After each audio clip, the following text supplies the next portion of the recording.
Yo me levanté como hace 10 minutos. ¿Cómo están, estudiantes? Buenos días. Hola, profe, ¿cómo está? ¿Cómo están? Buenos días. Buenos días, profe. Buen día, ¿Cómo están? Disculpen el retraso, pero estas situaciones aquí tecnológicas a uno lo superan. Bueno, bienvenidos al curso de Literatura Latinoamericana 4. No sé si ya estamos todos, por ahí alguien me comentaba, creo que tenía dificultades para entrar, creo que era Andrea, no sé si al final las pudo resolver.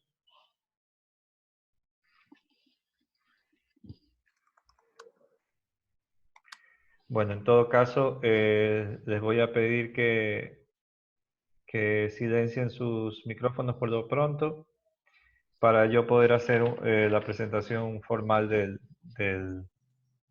curso, pues, ¿no?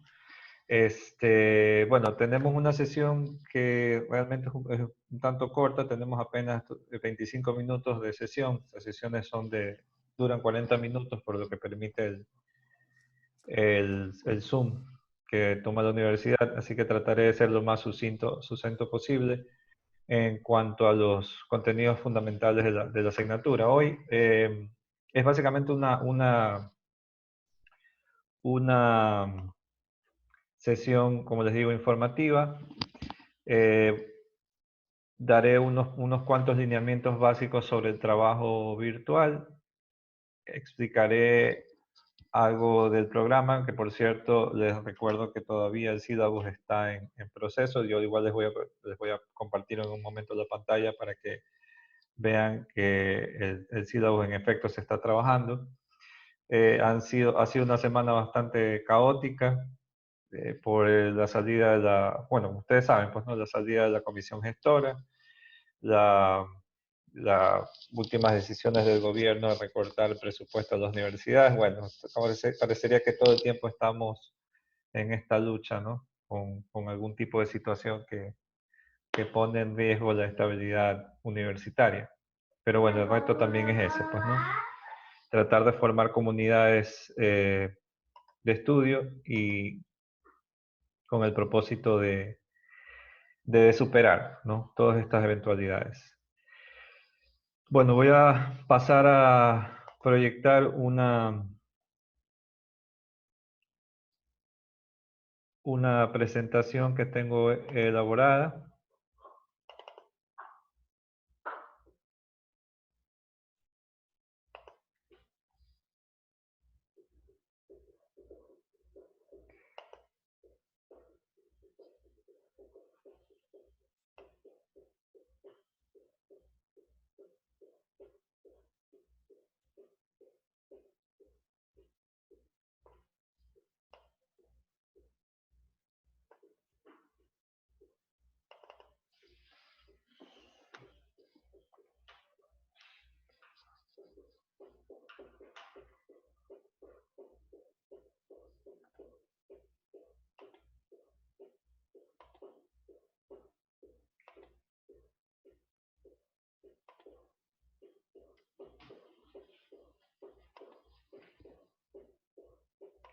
Díganme si ustedes si pueden ver la presentación. Ok, Sí, sí, Sí, sí sí se se puede puede ver. ver. ok.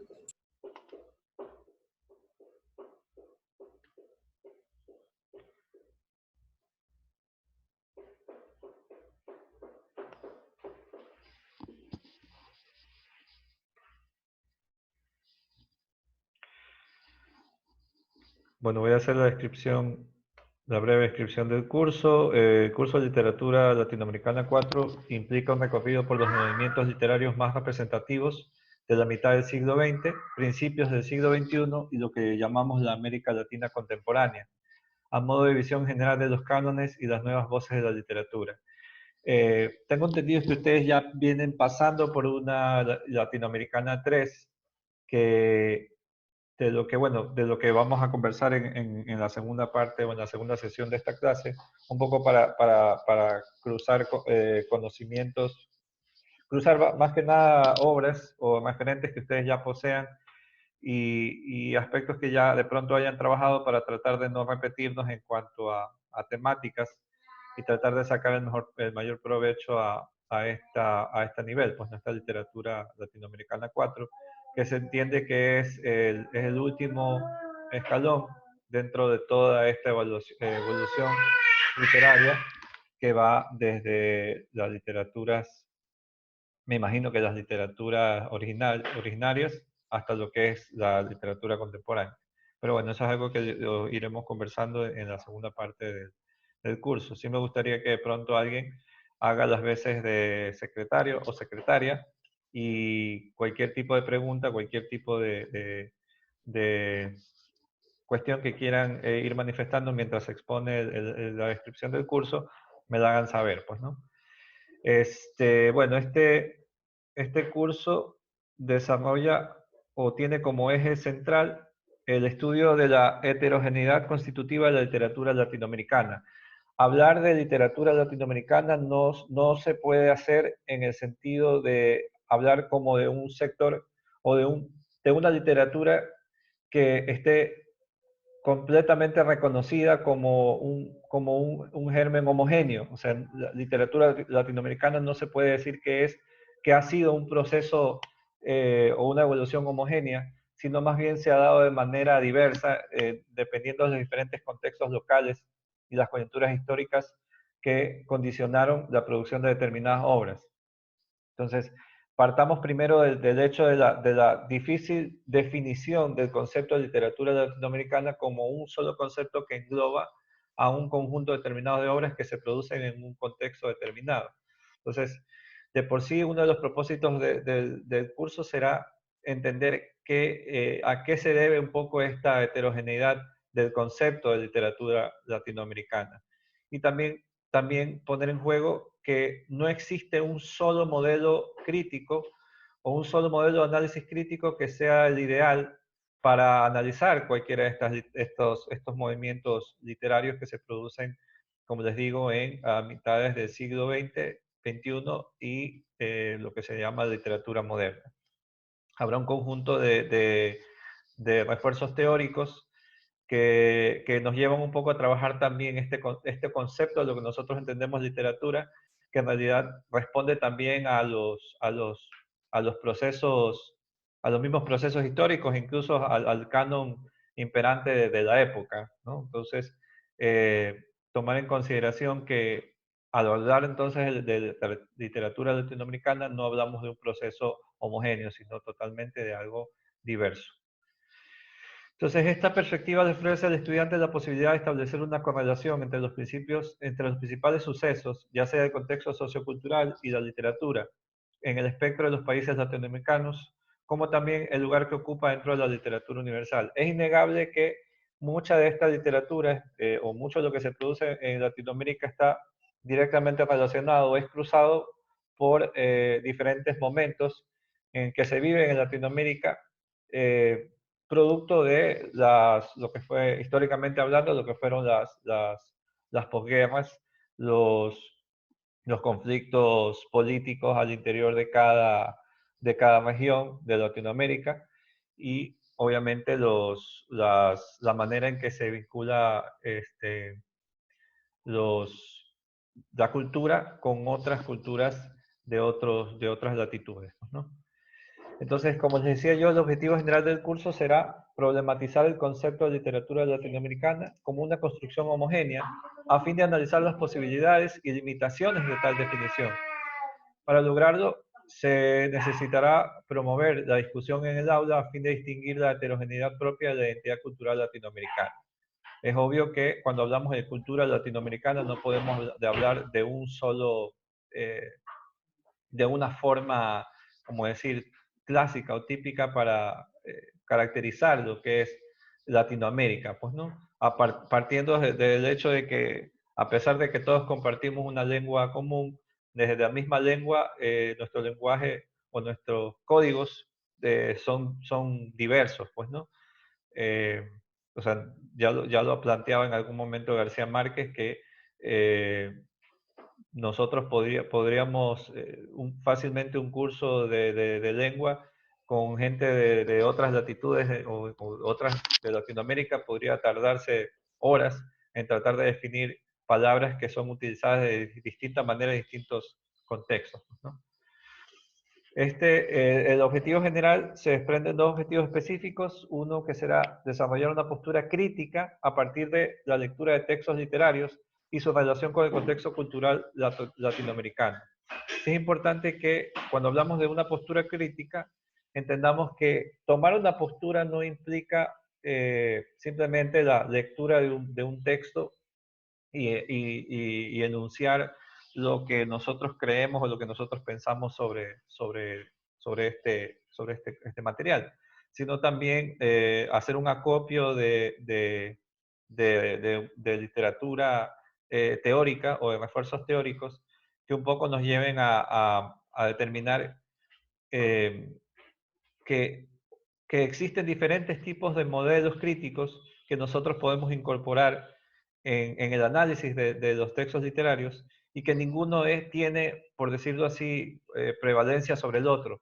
O sea, entenderemos que al hablar de un modelo crítico, por ejemplo, los modelos críticos basados en analizar las obras literarias en función de los contextos y geopolíticos, es una forma de acercarse a la literatura, como también los modelos críticos que pueden estar sustentados en analizar las obras literarias desde el aspecto sociológico o incluso psicoanalítico. O sea no hay un solo modelo crítico que pueda considerarse el adecuado o el ideal para el acercamiento a estas obras. Entonces, un poco eso es lo que trataremos de ir desarrollando a lo largo de este curso. El objetivo 2 es analizar la problemática de la heterogeneidad constitutiva de la literatura latinoamericana desde una perspectiva teórica y crítica, como les estaba un poco explicando. Entonces, bueno, cuando hablamos nosotros del boom, que es un poco el movimiento que más ocupa este curso de literatura latinoamericana, por la extensión, es uno de los momentos, o uno de los movimientos literarios que más va a ocupar los intereses de este curso. Tenemos que tener en cuenta que hay toda una serie, hay lo que se llama un caldo de cultivo en cuanto al contexto geopolítico que permite la salida de la literatura que hasta este momento se mantenía, de la literatura de los años 20, 30, que era esta literatura realista, con, con, con tintes de denuncia, hacia otro camino, o sea otras vías que empiezan a tomar fuerza también en función de lo que está sucediendo en Latinoamérica a partir de los años 30 y 40 y que va a evolucionar hasta llegar a los años 60, que llegan como a su etapa de mayor auge, pues, ¿no? Hablando específicamente del boom. Les recuerdo que si alguien, hágame el tiempo para no saber que en cualquier momento se vaya a acabar la sesión. Entonces, durante las décadas de los años 30 y 40, Latinoamérica es una región que vive intensas luchas sociales por el acceso a mejores condiciones laborales y el cambio de modelo económico imperante, ¿ya? Estamos hablando de que vivimos el contexto de la novela de la Tierra de comienzos del siglo XX.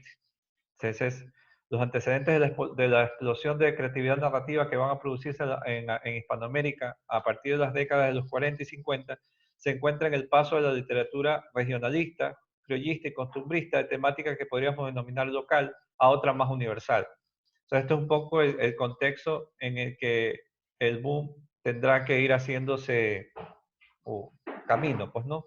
La literatura, hablando específicamente de esta literatura que es de mediados del siglo XX, ¿no? Entonces, esto se debe básicamente a los efectos de las guerras mundiales que se producen, que tienen un efecto directo en la cultura, pues, ¿no? Vemos que en la década de los 40, Hispanoamérica se beneficia económicamente de la guerra europea y experimenta un crecimiento urbano. Y esto se debe producto, obviamente, de los europeos que son exiliados y llegan a diferentes partes de Latinoamérica, lo que se produce en cierto sentido en una mezcla, en una mixtura de diferentes diferentes aspectos culturales, incluso arquitectónicos, pues, ¿no? Se piensa que a partir de esto hay un crecimiento en lo urbano y la vida cultural se enriquece, ¿no? Así pues, en la novela empiezan a aparecer nuevos temas que van dejando de lado esta temática de la tradición regionalista. Al referirme con nuevos temas, me refiero casualmente a este sentimiento de soledad, este sentimiento de angustia que experimenta el individuo, obviamente producto de las guerras mundiales. Hay un cambio en el espíritu humano, si se podría decir de cierta forma, que lo vamos a poder ver en la misma literatura y que determinados autores los trabajan de manera muy, muy adecuada, pues, ¿no? Hablando específicamente de autores como, por ejemplo, se me viene a la mente Ernesto Sábato, cuya literatura trabaja muchos aspectos de un tinte existencialista, de aspectos más bien basados en la angustia que provoca en el individuo ciertos aspectos de la identidad. Bueno, son cosas que de una u otra manera van a incidir en la psiquis de los autores, pues, ¿no? De esta época. Entonces, como les decía, hay un abandono gradual del realismo, ya no se considera válido para reflejar el nuevo estado del mundo, es decir, el realismo. Se adoptan diferentes técnicas innovadoras o vanguardistas en la construcción de los relatos. Se produce lo que se llama hay como una especie, hay un cambio, pues, ¿no? En estas nuevas técnicas, la simultaneidad narrativa, la polifonía de voces, o sea, los discursos se vuelven diversos, ya no es una percepción lineal del tiempo, sino hay saltos cronológicos, se incorporan lo que se llama el flashback, o nosotros entendemos como las analepsis, los recursos que permiten al narrador transmitirse a situaciones pasadas, ¿no? El enfoque mediante el monólogo interior, o sea, ya no es un discurso en el que el narrador se sitúa desde el punto de vista de la observación, sino ya podemos ser capaces de estar en la mente del narrador y ver, y literalmente ver lo que él piensa, ¿no? Hay una renovación técnica, hay la inclusión de diversos discursos, textos con estilo de la prensa, los medios de comunicación, informes policiales, discursos científicos, publicidad, narración oral, etc. Es lógico pensar que el abandono del realismo implicó también tomar como ciertos elementos de lo que nosotros, o no sé si ustedes vieron, de lo que se llamaban las vanguardias literarias, pues, ¿no? Era como adoptar ciertos aspectos que dejan las vanguardias y que tienen incidencia en lo que es la literatura o lo que será este germen de nueva literatura que se está gestando y que implica, como les digo, el abandono gradual del realismo. El abandono del realismo generó también cambios en espacios y temáticas. La literatura empezará a migrar de las temáticas rurales hacia tópicos más centrados en las urbes. Queda atrás la literatura realista y los conflictos locales, y los escritores empiezan a mirar hacia el interior de sus propias ciudades para abordar temáticas más universales. Tal vez esta sea una de las mayores críticas que le hacen a los autores del boom, porque su literatura se vuelve extremadamente cosmopolita. O sea, el discurso el mirar hacia la ciudad provoca obviamente desde el punto de vista de los opositores, de los críticos, se vuelve como una forma de pensar que estos autores no están mirando verdaderamente los problemas que se suscitan, sino están como desviando la mirada hacia otras situaciones problemáticas. Pero bueno, eso también es algo que iremos analizando y iremos estableciendo si en efecto se puede decir que hay o no una especie de crítica sobre eso.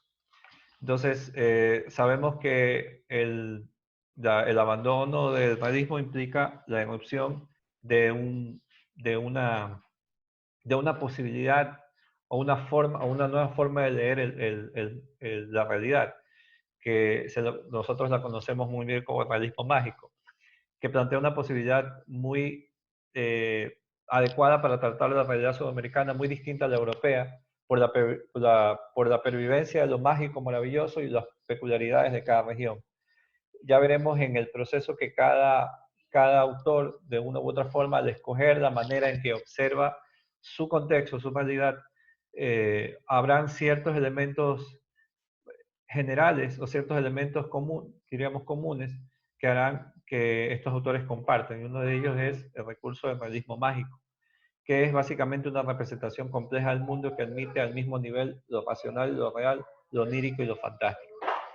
No podemos hablar que, obviamente para poder hablar de realismo mágico tenemos que hablar indefectiblemente de lo que se llama el concepto de lo real maravilloso, que también en algún momento en este curso nos va a ocupar por lo menos una sesión.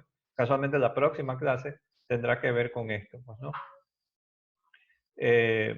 Entonces, la narrativa hispanoamericana va a reflejar la compleja situación del subcontinente. Se trata de una naturaleza desbordante, salvaje y grandiosa. Estamos hablando de estados políticamente débiles, sometidos a la colonización económica y la explotación extranjera que oscila entre la dictadura y la revolución. Tenemos una incidencia muy fuerte de Estados Unidos o de estos países que ejercen mucha presión sobre estos gobiernos en determinados países. Tanto así que este sistema económico que se mantenía hasta los años 30 y 40, que era un poco basado en el intercambio de la importación de productos, empieza también a cambiar debido a que al ser gobiernos que estaban como muy vinculados con Estados Unidos, los intercambios económicos que se estaban en estos momentos resultaban ser, como decir, poco equitativos, lo que empieza a generar problemas económicos y por ende problemas sociales, ¿no? Se vuelven sociedades muy inestables, hay desigualdad, hay un crecimiento de una oligarquía, mientras que por otro lado tenemos las masas pobres, ¿no? Es un poco con la historia de Latinoamérica que hemos vivido hasta la época, pues, ¿no? Esto también va de la mano de un mestizaje constitutivo de la población y la cultura, no solo de la sangre india y africana, sino también derivado de la migración europea, ¿no? O sea, hay procesos también importantes de mestizaje y de intercambios culturales, pues, ¿no? Lo que se llama también un choque de culturas. En este contexto empezamos a ver ya a los llamados padres del boom, que empiezan a escribir obras narrativas que muestran la crisis existencial que se está viviendo en este periodo como consecuencia de los grandes acontecimientos históricos y sociales que convulsionan el siglo XX. Entonces, en este contexto social y cultural aparece una nueva generación de narradores, una generación, como les decía yo, cosmopolita, y que estaba formado por una amplia gama de lecturas que empiezan a generar una renovación en este primer momento, ¿ya? De entre los que se pueden mencionar, a Borges, Adolfo Bioy Casares, Asturias, Juan Carlos Onetti, Alejo Carpentier y Ernesto Sábato, a los que se consideran como padres, pues, no, iniciadores, entre otros autores que obviamente daremos en algún momento mención, pues, ¿no?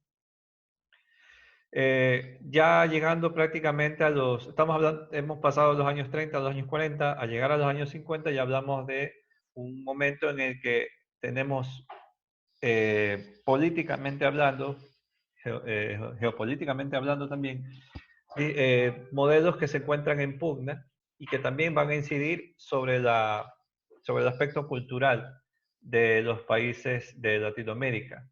Obviamente tenemos al capitalismo y el socialismo que a mediados del siglo XX y debido a la situación económica que se está generando entre Estados Unidos y en ese tiempo la Unión Soviética, empezó a instaurarse en Latinoamérica una polarización ideológica entre sectores que apoyaban un proyecto político capitalista frente a aquellos que eran afines al socialismo, ¿ya? Como ven, casi que la realidad es calcada con lo que se vive el día de hoy, pues, ¿no? Entonces, esto provoca que se acentúe el planteamiento de la década anterior y se dé una importancia en la producción narrativa que tengan en común una renovación formal y una constante búsqueda de nuevas fórmulas expresivas. Y en este contexto aparecen dos nuevos nombres que serán fundamentales en la narrativa de la mitad del siglo XX, que son obviamente García Márquez, que en esa década publicaría Los Hojarasca y El coronel no tiene quien le escriba, y Juan Rulfo, que ocupará un capítulo bastante importante en nuestro curso, que publica también en esta década casi la mayoría de su literatura, pues, ¿no? El Llano en Llamas y su novela Pedro Páramo.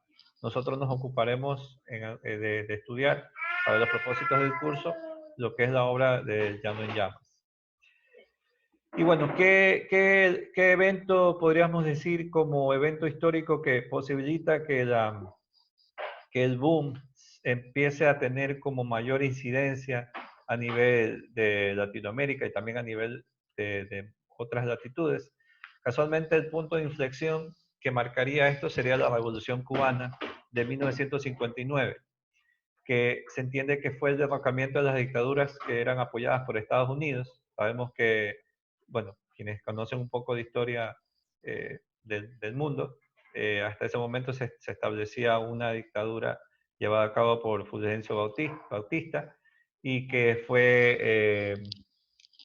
obviamente fue terminada, ¿no? por la Revolución Cubana, lo que significó que tanto los intelectuales latinoamericanos que estaban, como ya les había dicho, unos estaban a favor un poco del capitalismo y otros en contra, empezaron a participar en la vida cultural de sus países con obras literarias que promovían un cambio de discurso, en su mayoría antiimperialista.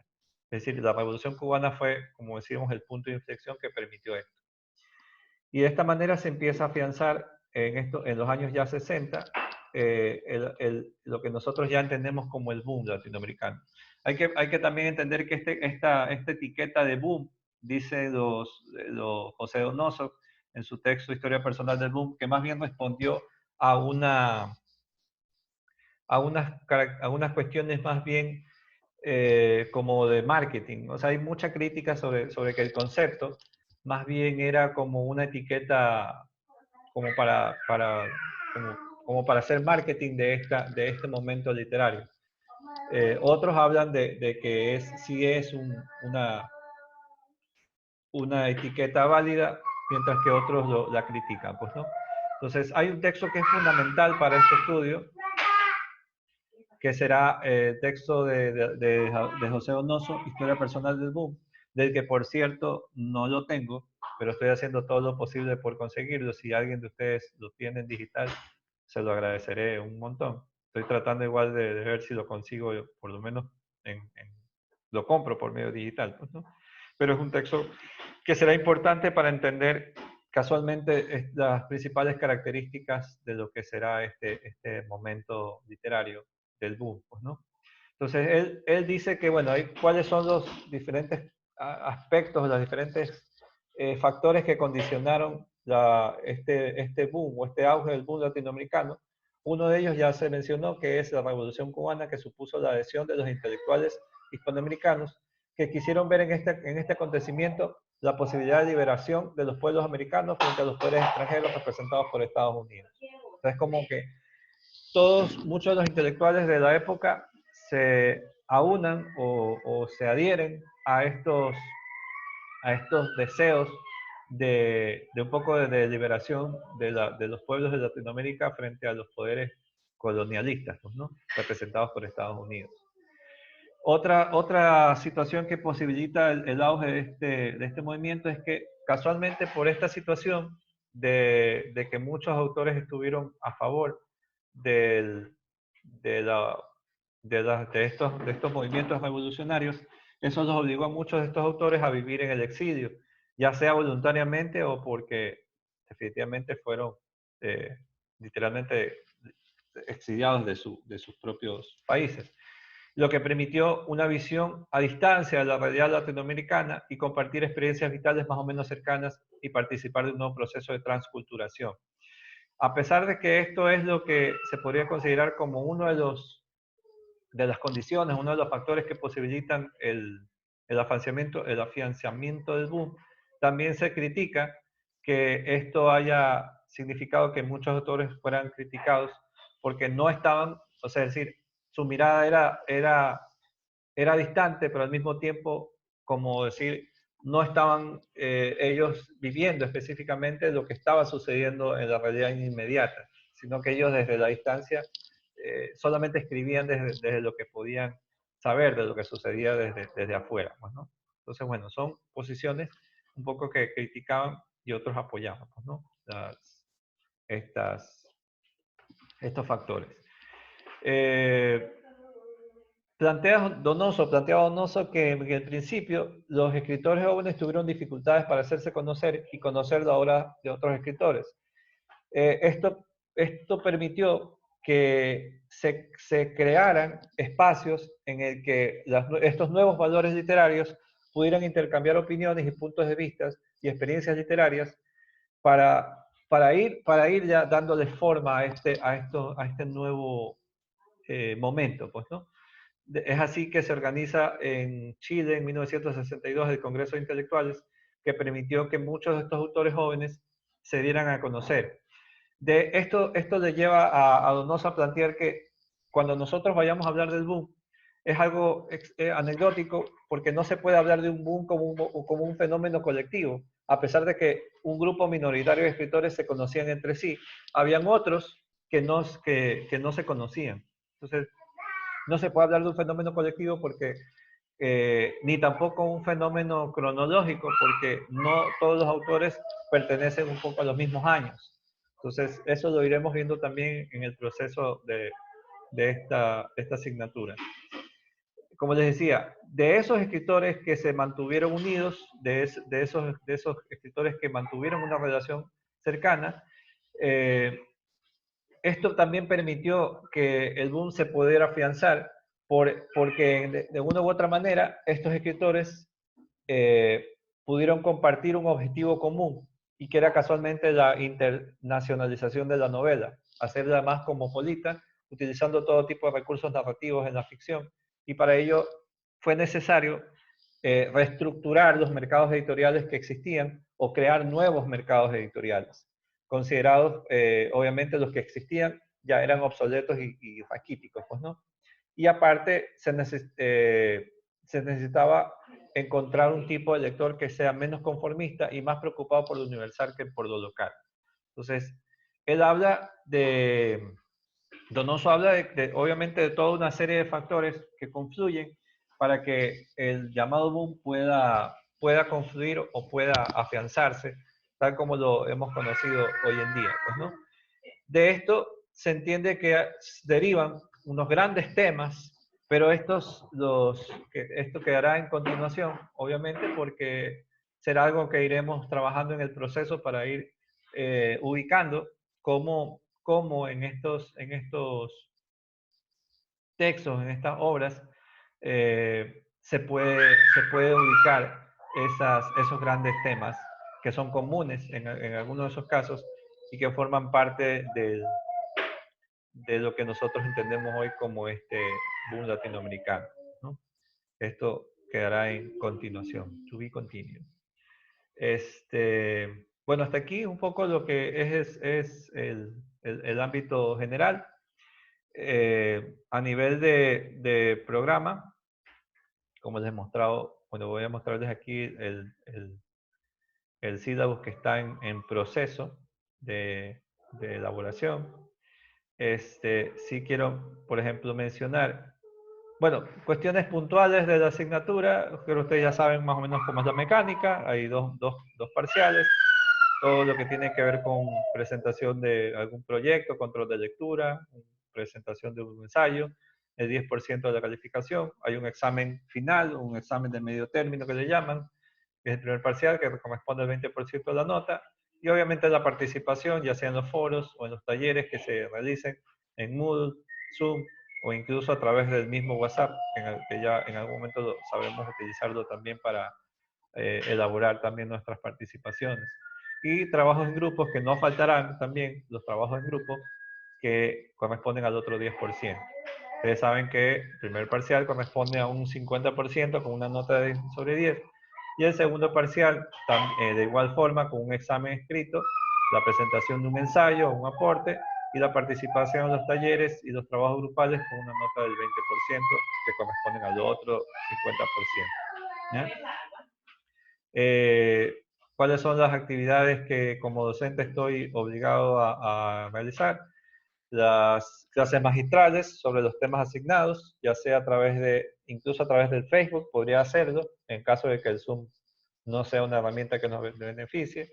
Yo en algún momento habilitaré un perfil de Facebook en el que podré también subir las clases que se puedan que se vayan a hacer, pues, ¿no?